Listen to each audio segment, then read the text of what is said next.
21 सितंबर 2025 रविवार। पहला पाठ नबी आमोस का ग्रंथ अध्याय 8 पद संख्या 4 से 7। तुम लोग मेरी बात सुनो, तुम जो दीनहीन को रौंदते हो और देश के गरीबों को समाप्त कर देना चाहते हो। तुम कहते हो अमावस का पर्व कब बीतेगा ताकि हम अपना अनाज बेच सके। विश्राम का दिन कब बीतेगा ताकि हम अपना गेहूं बेच सके। हम अनाज की नाप छोटी कर देंगे, रुपयों का वजन बढ़ाएंगे और तराजू को छोटा बनाएंगे। हम चांदी के सिक्के से दरिद्र को खरीद लेंगे और जूतों की जोड़ी के दाम पर कंगाल को।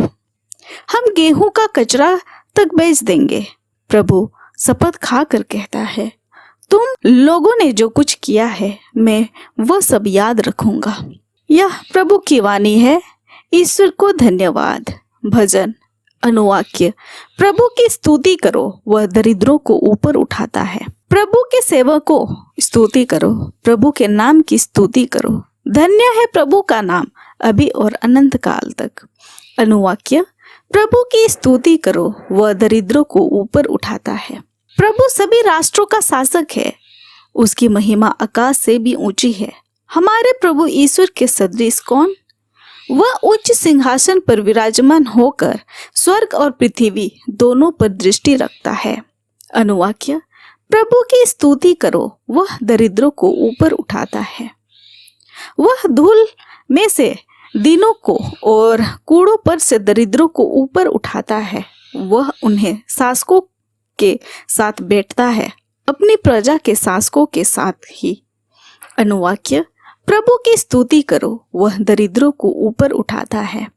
दूसरा पाठ तिमोथी के नाम संत पौलुस का पहला पत्र अध्याय 2 पद संख्या 1 से 8। मैं सबसे पहले यह अनुरोध करता हूँ कि सभी मनुष्यों के लिए, विशेष रूप से राजाओं तथा अधिकारियों के लिए अनुनय विनय प्रार्थना निवेदन तथा धन्यवाद अर्पित किया जाए, जिससे हम भक्ति तथा मर्यादा के साथ निर्विघ्न तथा शांत जीवन बिता सके। यह उचित भी है और हमारे मुक्तिदाता ईश्वर को प्रिय भी है, क्योंकि वह चाहता है कि सभी मनुष्य मुक्ति प्राप्त करें और सत्य जान जाएं, क्योंकि केवल एक ही ईश्वर है और ईश्वर तथा मनुष्यों के केवल एक ही मध्यस्था है, अर्थात यीशु मसीह, जो स्वयं मनुष्य है और जिन्होंने सबों के उद्धार के लिए अपने को अर्पित किया है। उन्होंने उपायुक्त समय पर उसके संबंधों में अपना साक्ष्य दिया है। मैं सच कहता हूँ, झूठ नहीं बोलता। मैं इसी का प्रचारक तथा प्रेरित गैर यहूदियों के लिए विश्वास तथा सत्य का उपदेशक नियुक्त हुआ हूँ। मैं चाहता हूँ कि सब जगह पुरुष बैर तथा विवाद छोड़कर उदार पूर्वक हाथ ऊपर उठाकर प्रार्थना करें। यह प्रभु की वाणी है। ईश्वर को धन्यवाद। जय घोष। आलेलुया आलेलुया। धन्य है वह राजा जो प्रभु के नाम पर आते हैं। स्वर्ग में शांति, सरोज स्वर्ग में महिमा। आलेलुया। संत लूकस के अनुसार आज का पवित्र सुसमाचार अध्याय 16 पद संख्या 1 से 13। यीशु ने अपने शिष्यों से कहा, किसी धनवान का एक कारिंदा था। लोगों ने उसके पास जाकर कारिंदा पर यह दोष लगाया कि वह आपकी संपत्ति उड़ा रहा है। इस पर स्वामी ने उसे बुलाकर कहा, मैं तुम्हारे विषय में क्या सुन रहा हूँ। अपनी कारिंदागिरी का हिसाब दो, क्योंकि तुम अब से कारिंदा नहीं रह सकते। तब कारिंदा ने मन ही मन यह कहा, मैं क्या करूं, मुझे कारिंदागिरी से हटा रहा है। मिट्टी खोदने का मुझसे बल नहीं, भीख मांगने में मुझे लज्जा आती है। हाँ, अब समझ में आया कि मुझे क्या करना चाहिए, जिससे कारिंदागिरी से हटाने जाने के बाद लोग अपने घरों में मेरा स्वागत करें। उसने अपने मालिक के कर्जदारों को एक एक करके बुलाकर पहले उससे कहा, तुम पर मेरे स्वामी का कितना ऋण है। उसने उत्तर दिया, 100 मन तेल। कारिंदा ने कहा, अपना रुक्का लो और बैठकर 50 लिख दो। फिर उसने दूसरे से पूछा, तुम पर कितना ऋण है। उसने कहा, 100 मन गेहूं। कारिंदा ने उनसे कहा, अपना रुक्का लो और 80 लिख दो।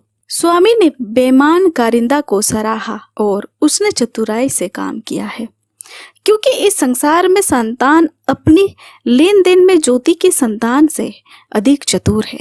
और मैं तुम लोगों से कहता हूँ, झूठे धन से अपने लिए मित्र बना लो, जिससे उसके समाप्त हो जाने पर वे लोग परलोक में तुम्हारा स्वागत करें। जो छोटी से छोटी बातों में ईमानदार है वह बड़ी बातों में भी ईमानदार है, और जो छोटी से छोटी बातों में बेईमान है वह बड़ी से बड़ी बातों में भी बेईमान है। यदि तुम झूठे धन में ईमानदार नहीं ठहरे तो तुम्हें सच्चा धन कौन सौंपेगा? और यदि तुम पराये धन में ईमानदार नहीं ठहरे तो तुम्हारा अपना धन कौन देगा? कोई भी सेवक दो स्वामियों की सेवा नहीं कर सकता, क्योंकि वह या तो एक से बैर और दूसरे से प्रेम रखेगा, या एक का आदर और दूसरे का तिरस्कार करेगा। तुम ईश्वर और धन दोनों की सेवा नहीं कर सकते। यह हमारे प्रभु यीशु ख्रिस्त का सुसमाचार है। ख्रिस्त की जय। तो आइए आज के तीनों पाठों पर मनन चिंतन करते हैं। एक बुरा इंसान भला कैसा अच्छा उदाहरण दे सकता है? यीशु ने स्पष्ट रूप से सोचा था कि एक बेईमान प्रबंधक का उदाहरण ईश्वर के राजा के बारे में एक आध्यात्मिक सबक के लिए एक आदर्श उदाहरण बनेगा।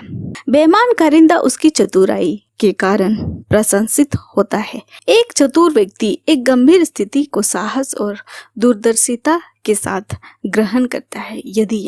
यदि यहाँ एक वित्तीय कुप्रबंधन से कहीं अधिक महत्वपूर्ण बात की ओर इशारा कर रहे हैं। उनकी चिंता यह है कि हम विश्वास और दूरदर्शिता के अभ्यास से आध्यात्मिक संकट से बचते हैं। संपत्ति एक बड़ी जिम्मेदारी है। प्रभु हमसे उम्मीद करते हैं कि हम उनका ईमानदारी और जिम्मेदारी से उपयोग करें और उन्हें अपनी सेवा और दूसरों की सेवा में लगाएं। हम ईश्वर के सेवक हैं और जो कुछ हमारे पास है वह सब उन्हीं का है। वे उम्मीद करते हैं कि जो कुछ वे हमें देते हैं उस पर हम अच्छा रिटर्न देंगे। ईश्वर ने उदारता पसंद है और वह उन्हें उदारता से देता है जो दूसरों के साथ अपने उपहार साझा करते हैं। फरीसियों के हृदयों में परमेश्वर या दूसरों के लिए कोई स्थान नहीं है। सुसमाचार कहता है कि वे पैसे के प्रेमी थे। पैसे और दौलत का प्यार ईश्वर के प्यार और पड़ोसी के प्यार को कम कर देता है। यीशु स्पष्ट करते हैं कि हमारे हृदयों को यह तो ईश्वर के प्रेम के द्वारा वश में किया जाना चाहिए, या हमारे हृदयों में किसी और चीज से प्रेम का प्रभाव होता है। आपके हृदय का सबसे मूल्यवान खजाना क्या है? हमारी प्रार्थना हो, ईश्वर मुझे मेरे समय, पैसे और संपत्ति का एक बुद्धिमान और वफादार प्रबंधक बनाने में मदद करें। जो कुछ मेरे पास है उसे मैं अपना मान लूं, लालच और अधिकार से मुक्त, और मुझे उदारता से दूसरों को, विशेष रूप से जरूरतमंदों को और सुसमाचार के कार्यों के लिए उदारता से कार्य करने की मदद करें। आमीन। अब सभी को जय यीशु।